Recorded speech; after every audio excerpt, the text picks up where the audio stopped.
Globular proteins, इधर simply क्या है, ग्लोबुलर प्रोटीन में हीम के बारे में बताया हुआ है कि हीम जो है सिर्फ आरबीसीज में नहीं होता, जिसमें होता है साइटोक्रोम, जो हमारे इलेक्ट्रॉन ट्रांसपोर्ट चेन के अंदर होता है, उनके अंदर भी होता है। क्या काम करता है? एज एन इलेक्ट्रॉन कैरियर काम कर रहा होता है। हीम ग्रुप जो है कैटालिस एंजाइम के अंदर भी होता है। कैटालिस एंजाइम क्या करता है? हाइड्रोजन पेरोक्साइड को वाटर और ऑक्सीजन में जो है कन्वर्ट करवाता है। ठीक है, तो ये हीम वहाँ पर भी होता है और जो है ये as an active site of the enzyme catalyse कर रहा होता है। हीमोग्लोबिन और मायोग्लोबिन में भी होता है, जो कि दो अबेंडेंट हीम प्रोटीन्स हैं। ये क्या करती हैं? रिवर्सिबली बाइंड करती हैं ऑक्सीजन से और जो है ट्रांसपोर्ट करवाती हैं। हीम के स्ट्रक्चर के बारे में थोड़ी सी बात लीजिए कि हीम क्या है? कॉम्प्लेक्स है, प्रोटोपोरफायरिन 9 है, उसके अंदर फेरस रिंग होता है। प्रोटोपोरफायरिन में क्या होता है? एक जो है 4 पायरोल रिंग बने हुए होते हैं, उसके अंदर आयरन रहता है, ये हीम बन जाता है। आयरन जो होता है उसके सेंटर में किससे होता है? हीमोग्लोबिन मॉलिक्यूल बाउंड होता है 4 नाइट्रोजन से, ठीक है, और 2 एडिशनल बॉन्ड भी बना सकता है, जिसमें से एक जो है वो हिस्टीडीन के साथ बनाया होता है और एक ऑक्सीजन के लिए खाली होता है। ये देखो, ये आयरन, ये आयरन जो है 4 पायरोल रिंग के नाइट्रोजन से लगा हुआ है, ये एक हिस्टीडीन से लगेगा और एक ऑक्सीजन से लगेगा, यानी कि 6 से बाइंड कर सकता है। मायोग्लोबिन का स्ट्रक्चर फंक्शन ये प्रेजेंट होता है हार्ट और स्केलेटल मसल्स में, ऑक्सीजन रिजर्वायर और कैरियर भी है, इंक्रीज करता है रेट ऑफ ऑक्सीजन ट्रांसपोर्ट को मसल्स के अंदर। ठीक है, अब यहाँ पे देखो मायोग्लोबिन में एक चेन होती है और हीमोग्लोबिन के अंदर जो है 4 चेन्स होती हैं। मायोग्लोबिन का सिंगल पॉलीपेप्टाइड होता है यहाँ पे, जबकि हीमोग्लोबिन जो होता है हमारे पास टेट्रामेरिक होता है।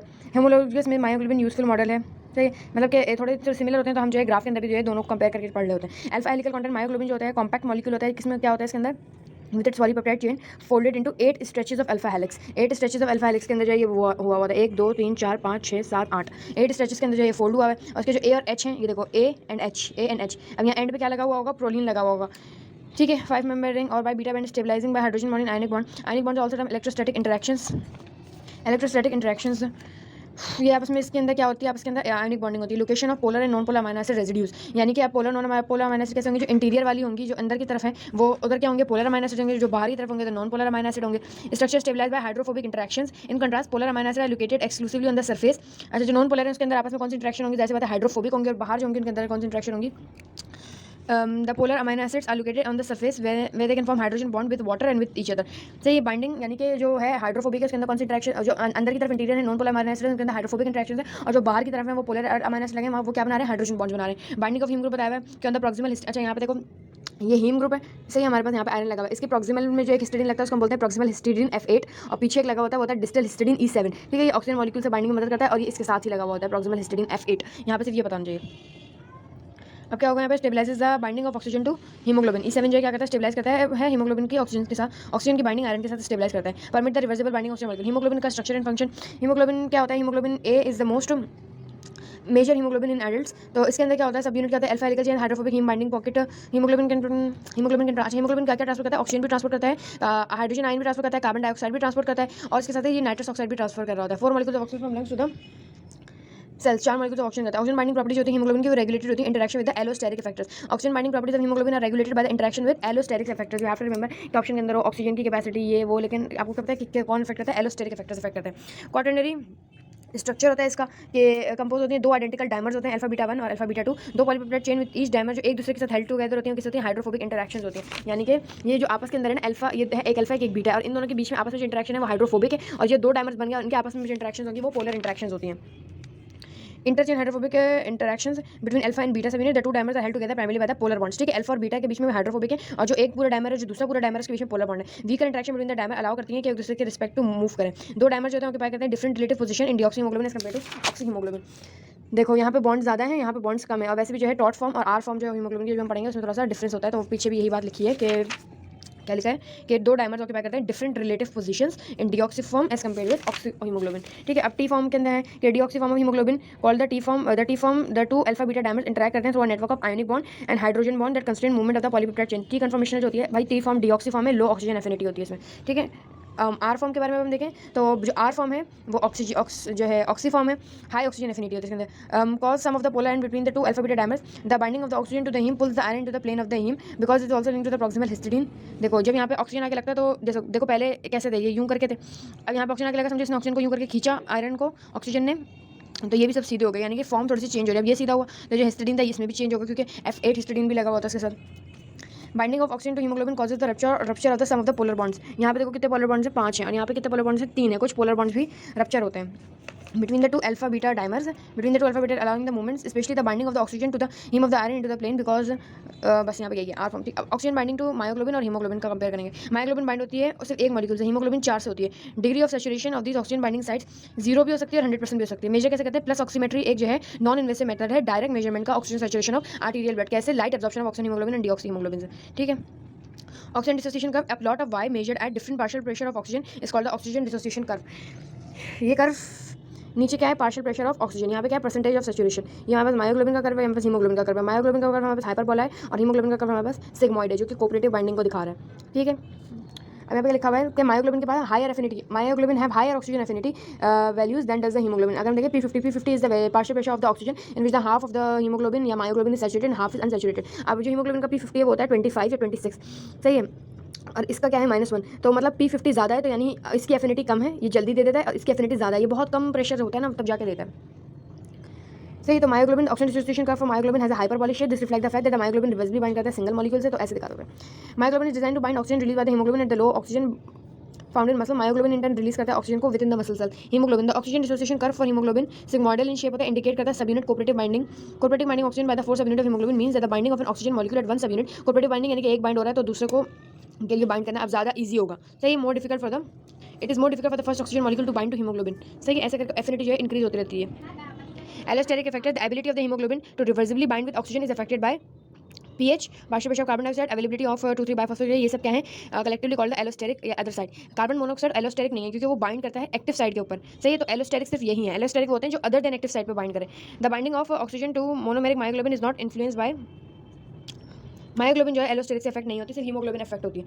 सही, अब ऑक्सीजन जो पहली ऑक्सीजन बाइंड हुई है उसके जब 3 मतलब कि जो लास्ट ऑक्सीजन बाइंड होगी उसकी जो एफिनिटी है हीमोग्लोबिन की वो 300 टाइम्स ज़्यादा थी as compare to the first one. Loading and unloading, जब जो है लंग्स के अंदर ऑक्सीजन ज़्यादा होती है और हीमोग्लोबिन जो है बाइंड होता है तो वो कहलाती है लोडिंग, और जब टिश्यूज के अंदर कम होती है और वो ऑक्सीजन को जो है रिलीज़ कर रहा होता है तो वो कहलाती है अनलोडिंग। सही है, टिश्यूज के अंदर लोडिंग और टिश्यूज के अंदर अनलोडिंग, ऑक्सी हीमोग्लोबिन रिलीज होता है और अनलोड हो जाता है, और लंग्स के अंदर क्या होती है लोडिंग होती है। Significance of sigmoidal oxygen dissociation curve, इसकी सिग्निफिकेंस क्या है, the range of oxygen concentration that occur between the lung and the tissues permit the haemoglobin to carry and deliver the efficiently from sides. यानी कि steep हमें क्या steep of curve हमें क्या दिखा रहा है कि जहाँ पे ऑक्सीजन ज़्यादा होगी वहीं पे हीमोग्लोबिन जो है वहाँ पे हीमोग्लोबिन जो है ऑक्सीजन को गेन करेगा, और जहाँ पे उसके पास ऑक्सीजन को कम दिखेगी तो वहाँ पे वो जो है डोनेट कर देगा। यानी कि हीमोग्लोबिन का स्टीप कर्व ये दिखा रहा है।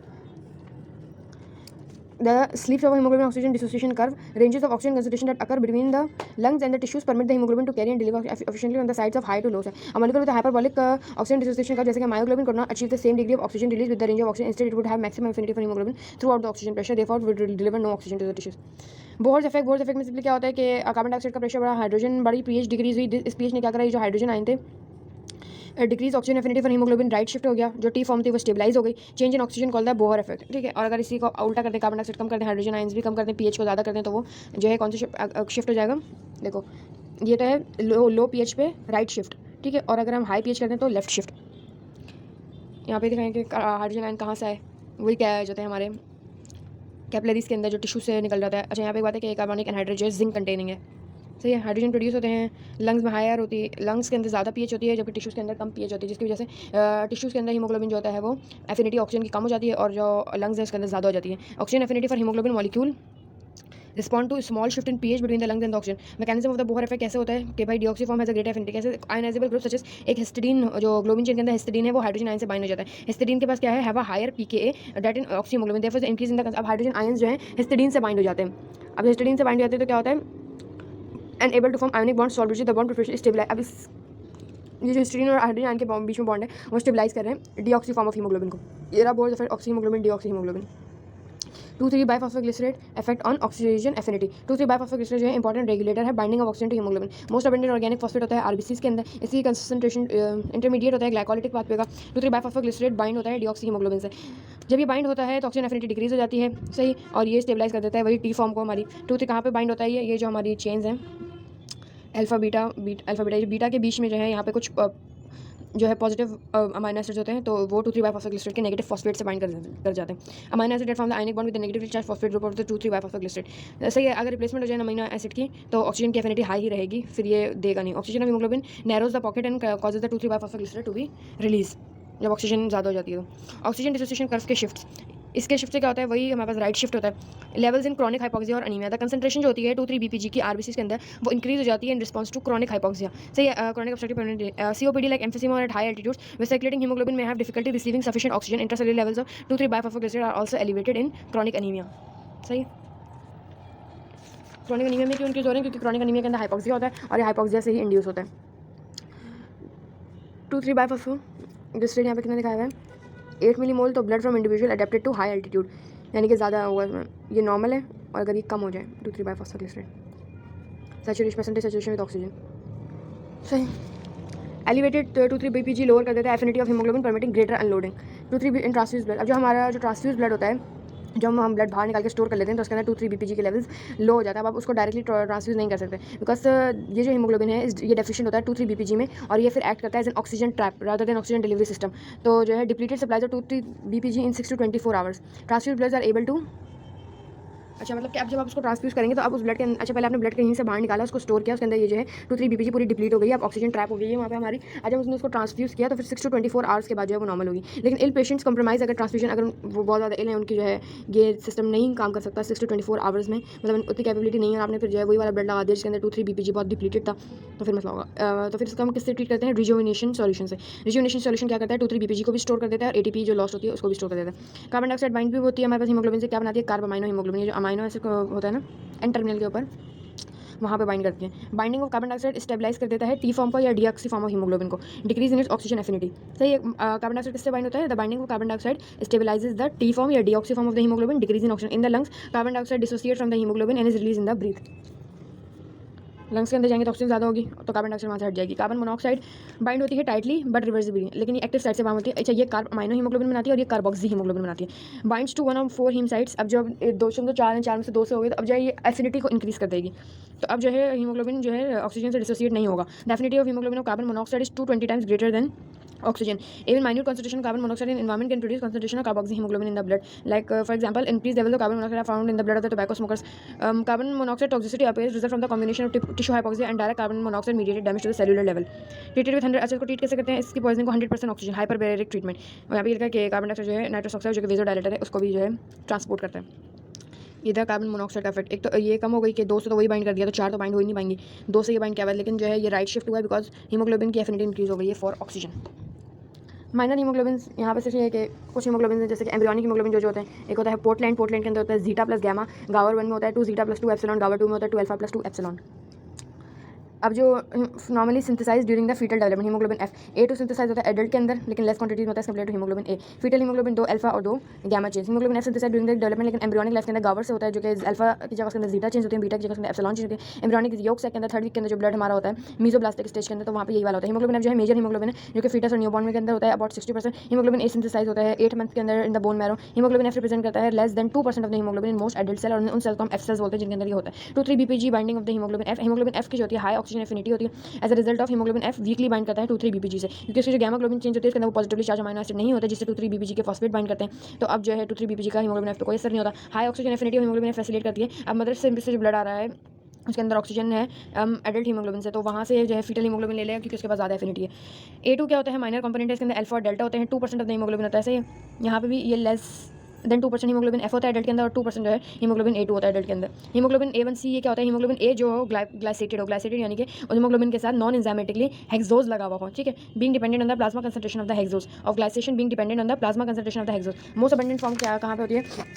अब glucose residues attach with predominantly amino acid on the N-terminal values of the beta globin chain. Increased amount of hemoglobin A1C are found in RBCs patient with diabetes mellitus. सही है। तो जितने time उनके उसमें RBCs रहते हैं वो ग्लाइसेटेड रहते हैं क्योंकि ग्लूकोज बहुत ज़्यादा अवेलेबल होती है, तो नॉन एंजाइमेटिकली हीमोग्लोबिन के साथ जो है हेक्सोज जैसे कि ग्लूकोज वो बाइंड हो जाता है और हीमोग्लोबिन 1C होता है। जीन्स है यहाँ पे एक अल्फा जीन की फैमिली कौन से क्रोमोसोम पे होती है? क्रोमोसोम नंबर 16 पे होती है। 2 अल्फा की चेंज होती है और एक जीटा की चेंज होती है। सिंपल, ये अल्फा चेंज की कुछ होती हैं जो कि फिर जो जीन्स यहाँ पे मौजूद होती हैं लेकिन वो जो एक्सप्रेस नहीं होती तो वो सूडो जीन्स होती हैं। बीटा जीन की फैमिली क्रोमोसोम नंबर 11 पे होती है और इधर क्या होती है?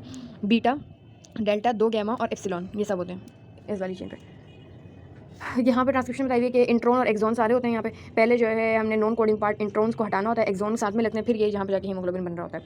हीमोग्लोबिनोपैथीज, हीमोग्लोबिन जो है सही नहीं बनाया, हीमोग्लोबिन कम बनाया तो वो हीमोग्लोबिनोपैथीज होती है। Sickle cell disease most common of the RBC sickling disease, ये क्या है? Most common of the RBC sickling disease है cause by the single nucleotide substitution. Point mutation होती है इसके अंदर, किसमें? बीटा जीन के अंदर ऑटोसोमल रिसेसिव डिसऑर्डर है जिसके अंदर पॉइंट म्यूटेशन है, ऑटोसोमल रिसेसिव डिसऑर्डर है। बीटा जीन के अंदर मसला है, 6 पोजीशन पर ग्लूटामिक एसिड की जगह वेलिन लगा हुआ है, ठीक है।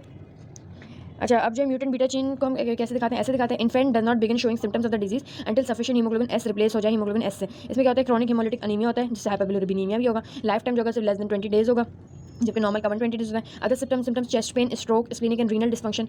चेस्ट सिंड्रोम यानी कि कोरोनरी आर्टरीज में नहीं जा रहा, ठीक है। म्यूटेंट बी ग्लोबिन चेंज है यहाँ पे। अच्छा, लाइफ टाइम जो होता है नॉर्मल आरबीसी का होता है 120 डेज, लेकिन अब जब ये आरबीसी से खराब है इसके अंदर जो है क्या बन रही है कि जो है सिकल्ड होते हैं ये, तो सिर्फ 20 दिन से ज़्यादा नहीं रहते। अब क्या होगा, एक्यूट चेस्ट सिंड्रोम, भाई चेस्ट में दर्द हो रहा है, क्यों दर्द हो रहा है, समझ लो कोरोनरी आर्टरी के अंदर जो है जाके वो फंस रहे हैं। स्ट्रोक यानी कि ब्रेन के पास जो जा रही है हो रही है, स्प्लीनिक एंड रीनल डिसफंक्शन हो रहा है, ठीक है। And bone marrow changes due to marrow का हाइपरप्लेजिया, क्योंकि अनीमिया हुआ है। अब मैरो तो काम क्योंकि अब वहाँ पे किडनी तक भी जो है ऑक्सीजन सही से नहीं पहुंच रही होगी, तो उसकी वजह से इरिथ्रोपोइटिन की जो है इंक्रीज हो जाएगी। अब मैरो के अंदर हाइपरप्लेजिया हुआ है कि भाई ज़्यादा से ज़्यादा आरबीसीज बनाने हैं, ठीक है। अब क्या है, हेटेरोजाइगोट्स के अंदर क्या होता है, हीमोग्लोबिन एस भी होता है, ए भी होता है, यानी कि उनके पास वो वाली जीन भी है और वो वाली जीन भी है, ठीक है। Amino acid substitution haemoglobin S में क्या होती है, देखो यहाँ पे सारी बताइए कि ये नॉर्मल हीमोग्लोबिन ए है जिसमें जो है 6 पोजीशन पर ग्लूटामिक एसिड है।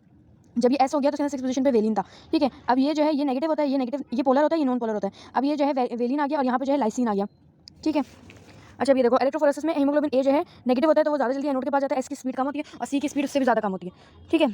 Now alpha globin chain and 2 mutant beta globin chain, glutamic position पे, ग्लूटामिक की पोजीशन पे क्या आया है, वेलिन आया है। तो अब लेस नेगेटिव हो गया, तो इसलिए जो हीमोग्लोबिन एस है वो जो है थोड़ा आहिस्ता जा रहा है पॉजिटिव इलेक्ट्रोड की तरफ। Sickling and tissue anoxia, the replacement of charge glutamate with the non polar valine. अब इससे क्या होती है, प्रोट्रूशंस बन जाती हैं यहाँ पे, जो एक दूसरे के अंदर फिट होती रहती हैं यूँ करके। अब क्या हो जाता है, ये पॉलीमराइज हो जाती हैं, पॉलीमराइज होकर स्टिफ हो जाती हैं और जो ये कहीं पे भी अटक सकती हैं, ठीक है। ऑक्सीजन तो पहुंचा ही नहीं रही है वो, तो इससे क्या होगा, एनॉक्सिया हो जाएगा, यानी कि ऑक्सीजन डेप्रिवेशन हो जाएगी और स्कीमिक डेथ। फिर उसके बाद एनॉक्सिया ऑल्सो डीऑक्सीजनेटेड हीमोग्लोबिन बढ़ गया, सही है, डिफॉर्म हो जाएंगे और जो है वेसल्स के अंदर फंस जाएंगे ये सिकल्ड होके।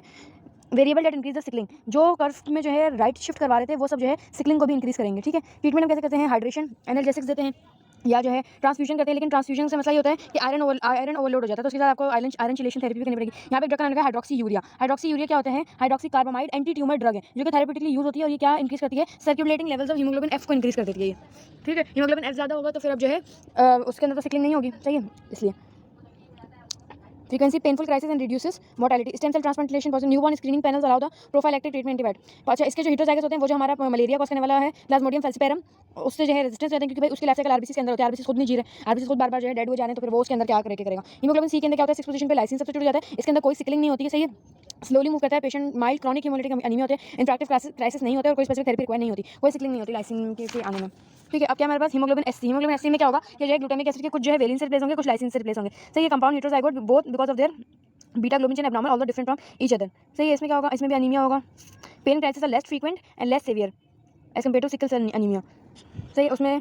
अच्छा, अब क्या यहाँ पे मेथीमोग्लोबिन में क्या होता है कि जो आयरन है हीम के अंदर वो +3 फॉर्म में हो जाए, oxidation of haem iron in haemoglobin into +3 form वो मेथीमोग्लोबिन होता है और वो जो ऑक्सीजन से बाइंड भी नहीं हो सकता। अच्छा, अब कुछ ड्रग्स के एक्शन जैसे कि नाइट्रेट से या एंडोजिनस प्रोजेक्ट जैसे कि रिएक्टिव ऑक्सीजन स्पीशीज होती हैं, ऐसा कर देती है, मतलब +2 से इसको +3 फॉर्म में ले आते हैं। हमारी बॉडी के अंदर एंजाइम होता है जो कहता है NADH साइटोक्रोम B5 रिडक्टेज, जो कि इस मेथीमोग्लोबिन को वापसी हीमोग्लोबिन बनाता है, सही है। इसको क्या करके इसको रिड्यूस करके वापसी हीमोग्लोबिन बना देता है। लेकिन अगर ये नहीं होगा, ये जो है हमारे पास ये वाला एंजाइम नहीं होगा, तो हमारे पास एक्यूमुलेशन किसी होगी मेथीमोग्लोबिन की, या कुछ न्यूबॉर्न्स होते हैं has approximately half the capacity to reduce the methaemoglobin. एक कोई रेयर म्यूटेशंस हो जाए कि ऐसा हीमोग्लोबिन हमारे पास बन जाए हीमोग्लोबिन एम, ठीक है। उसमें क्या होता है, एब्नॉर्मल हीमोग्लोबिन जो कि इस रिडक्टेज से, मतलब वो रिडक्टेज उसके ऊपर काम ही नहीं कर सकता, ठीक है। तो उसके अंदर क्या होगी, chocolate cyanosis, brown coloured blood, skin and mucous membrane. Symptoms क्या होंगे, hypoxia, anxiety, headache, rare cases के अंदर कोमा एंड डेथ का। ट्रीटमेंट क्या है, मेथीमोग्लोबिनिया की ट्रीटमेंट है मिथाइलिन ब्लू, ठीक है। और इधर जो हमने एक वो पढ़ी सिकल सेल एनीमिया की, उसमें क्या है, हाइड्रेशन एनाल्जेसिक्स या हाइड्रोक्सी यूरिया, सही है। हाइड्रोक्सी यूरिया जो हीमोग्लोबिन एफ को इंक्रीज करवा दिया, ये सब इसकी ट्रीटमेंट है। यहाँ पे क्या है, मेथीमोग्लोबिनिया की मिथाइलिन ब्लू। थैलेसीमिया क्या होती है, सिंगल जीन डिसऑर्डर है, hereditary haemolytic disease hereditary haemolytic disease है जिसके अंदर इंबैलेंस होता है सिंथेसिस ऑफ ग्लोबिन चेन का। Most common single gene disorder है, सही है। इसमें क्या होता है, alpha and beta globin chain is coordinated. अब अल्फा चेन और बीटा चेन, सही है। अब या तो synthesis of beta chain detect मतलब कि कम हो या फिर हो पूरी ही खत्म हो। बीटा थैलेसीमिया के अंदर क्या होगा कि बीटा चेन एब्सेंट होंगी या डिफेक्टिव होंगी, तो उसमें क्या होता है कि देखो बीटा की जो चेन्स हैं ये जो है 2 होती है ना, ठीक है। 2 क्रोमोसोम है, एक काम कर रही है तो ये माइनर है, अगर दोनों ही नहीं काम करना बंद कर दिया तो ये मेजर हो जाएगी और फिर क्या होगा कि एग्रीगेट्स बनने शुरू हो जाएंगे, अल्फा चेन की पिपेट आउट होनी हो जाएंगी, तो दूसरे वाले जो हीमोग्लोबिन है वो बढ़ेंगे, सही है। जब ये नहीं होगा तो फीटल हीमोग्लोबिन बढ़ेगा, हीमोग्लोबिन A2 जो है इंक्रीज होना शुरू कर देगा, ठीक है। बीटा थैलेसीमिया मेजर को क्या बोलते हैं, कूलीज एनीमिया। अच्छा, अब जो है ये बीटा चेन्स तो फीटल में नहीं चाहिए होती, तो इसका पता जो है बाद में ही चलता है, सही है। The examination beta thalassaemia appear only 7 months after birth. Severely anaemic होते हैं during the first and second year of life. Skeletal changes आएंगे, क्यों, क्योंकि एक्स्ट्रा मेडुलरी हीमोटोपोइएसिस स्टार्ट हो जाएगी। रेगुलर ट्रांसफ्यूजन चाहिए होते हैं, लेकिन ट्रांसफ्यूजन से क्या होता है, आयरन ओवरलोड हो जाता है। आयरन ओवरलोड को भी खत्म करने के लिए हम आयरन चिलेशन थेरेपी देते हैं, डेस्फिरोल, और जिससे टैबलेट के साथ आती है वो सारी जो भी ट्रीटमेंट की आती है वो आती है डेस्फिरोक्सामाइन, सही। ओनली क्यूरेटिव ट्रीटमेंट क्या है, स्टेम सेल का ट्रांसप्लांटेशन। अल्फा थैलेसीमिया के अंदर क्या होता है, 4 कॉपीज होती है हमारे पास अल्फा जीन्स की, ठीक है। अल्फा जीन्स के हमारे पास 4 कॉपी होती है, क्योंकि हमने यहाँ पे देखा था ना कि देखो एक क्रोमोसोम पे 2 हैं तो 2 क्रोमोसोम पे 4 होंगी। यहाँ पे हमने बीटा की देखी थी, एक क्रोमोसोम पे 1 ही थी, सही, गैमा की 2 थी। तो बीटा में 2 ही चेंज हैं, लेकिन 2 ही जीन्स हैं। अल्फा के अंदर 4 हैं, ठीक है। अब जो है अगर 1 है नहीं है यहाँ पे तो साइलेंट है, ये नॉर्मल है, ये साइलेंट है, ठीक है। ये जो है 2 नहीं है तो अल्फा थैलेसीमिया का ट्रेट है, ठीक है, माइल्ड सिम्टम्स होंगे। अगर जो है 3 नहीं है तो हीमोग्लोबिन H डिजीज है ये, और 4 ही नहीं है तो हीमोग्लोबिन बार्ट है ये, और इस पर हाइड्रोफिटालिस हो जाता है। One of the 4 gene silent carrier, no physical manifestation of the disease, two chain the defected alpha thalassaemia का ट्रेट है। अगर 3 है तो हीमोग्लोबिन एच डिजीज है, इसमें B4 वो कहते हैं। हीमोग्लोबिन एच क्या होता है? B4 disease, haemolytic anaemia of variable sensitivity. अगर चारों ही नहीं है तो हीमोग्लोबिन बार्ट गामा 4 ही जो है फीटस के अंदर वो जो है गावर बनेगा, गावर 2 बनेगा, फिर जब फीटल हीमोग्लोबिन नहीं बनेगा। Hydrops fetalis and fetal death result because alpha globin chains the required for the synthesis of haemoglobin. Heterozygote advantage against malaria is seen in both alpha and beta thalassaemia. सही है। अब यहाँ पे स्ट्रक्चर क्या होता है? डीऑक्सीटॉट फॉर्म होती है या ऑक्सी फॉर्म होती है, सही release form. Different relative positions of subunit characterised by low oxygen affinity और constricted structure, high oxygen affinity, more freedom movement. Structure compose होता है 4 सब यूनिट होते हैं। 2 टाइप्स का होता है, अल्फा और beta subunit, alpha globin haem, beta globin haem. Haem मिलके क्या बना रहा है? प्रोटोपोरफायरिन और हीम और आयरन। ठीक है। अच्छा, अब क्या है? ऑक्सीजन बाइंडिंग बाइंड्स 4 ऑक्सीजन करती है। कोऑपरेटिव बाइंडिंग होती है, पहले के लिए लो एफिनिटी होती है, leads to transition from taut to relax state, leads to next binding होती है, वो कोऑपरेटिव बाइंडिंग होती है, सिग्मोइडल कर्व होता है। Deoxy form taut form preferably bind किससे करती है? एलोस्टेरिक मॉडिफिकेशन से और एलोस्टेरिक मॉडिफायर से। Protons 2,3-5-phosphoglycerate carbon dioxide lead to stabilisation of taut state, leads to decrease affinity for oxygen, leads to right shift of oxygen dissociation curve. Effects of carbon monoxide bind होती है haem iron के साथ, carboxy haemoglobin बनता है, high affinity for carbon monoxide, stabilisation of relax state, increase affinity for bound oxygen, left shift और hyperbolic oxygen dissociation curve. Haemoglobinopathies या तो quantitative होती हैं या क्वालिटेटिव होती हैं। ये क्वालिटेटिव है, सॉरी ये क्वांटिटेटिव है और ये क्वालिटेटिव है। ठीक है। क्वालिटेटिव जैसे फॉर एग्जांपल हीमोग्लोबिन एस, इसके अंदर पॉइंट म्यूटेशन है 6 पे, ग्लूटामिक एसिड की जगह वेलिन आ गया है, जिससे क्या हो गई है? Decrease solubility in deoxy form, result in polymer formation, vascular occlusion and pain. Haemoglobin C cause by point mutation, point mutation हुई है यहाँ पर भी, ग्लूटामिक एसिड की जगह लाइसिन आ गया, माइल्ड हीमोलिटिक अनीमिया। एससी के अंदर 2 जगह दोनों उसमें हुई है, किसी में जो है ग्लूटामिक एसिड की जगह वेलिन, कहीं ग्लूटामिक एसिड की जगह lysine. More severe phenotype than haemoglobin C but less severe than haemoglobin S. Decrease solubility in deoxy form, polymer formation, vascular occlusion and pain crisis. Thalassaemia है अब यहाँ पे। अल्फा थैलेसीमिया किससे होती है? डिलीशन होती है। Beta thalassaemia cause by point mutation result in, अच्छा अल्फा थैलेसीमिया डिलीशन होती है और beta thalassaemia point mutation result in decrease synthesis of beta chain, decrease synthesis of alpha chain. इधर भी अनीमिया, इधर भी अनीमिया। इसमें क्या होता है? बार्ट हीमोग्लोबिन बार्ट होगा, हीमोग्लोबिन एच होगा, बी चेन की पिपेट आउट होंगे। इधर एक्यूमुलेशन किसकी होगी? फीटल हीमोग्लोबिन बढ़ेगा, A2 बढ़ेगा और H अल्फा चेन की पिपेटेशन होगी। मेथीमोग्लोबिनीमिया इसका जो होता है ये +2 को +3 कैरेक्टराइज्ड बाय, जब +3 में चेंज हो जाता है, इससे क्या होती है? इनएबिलिटी टू बाइंड ऑक्सीजन, जिसे कहते हैं चॉकलेट साइनोसिस। और ये प्रिवेंटिव कैसे होती है? मिथाइलिन ब्लू के जरिए होती है। ये प्रिवेंटिव कैसे होती है? हाइड्रोक्सी यूरिया के जरिए होती है। थैलेसीमिया के अंदर आयरन चिलेशन थेरेपी भी करते हैं और बोन मैरो ट्रांसप्लांट भी करते हैं। यहाँ पे हमारे पास नॉर्मल एंजाइम प्रेजेंट होता है, कोई एंजाइम नहीं है तब मेथीमोग्लोबिनीमिया होता है।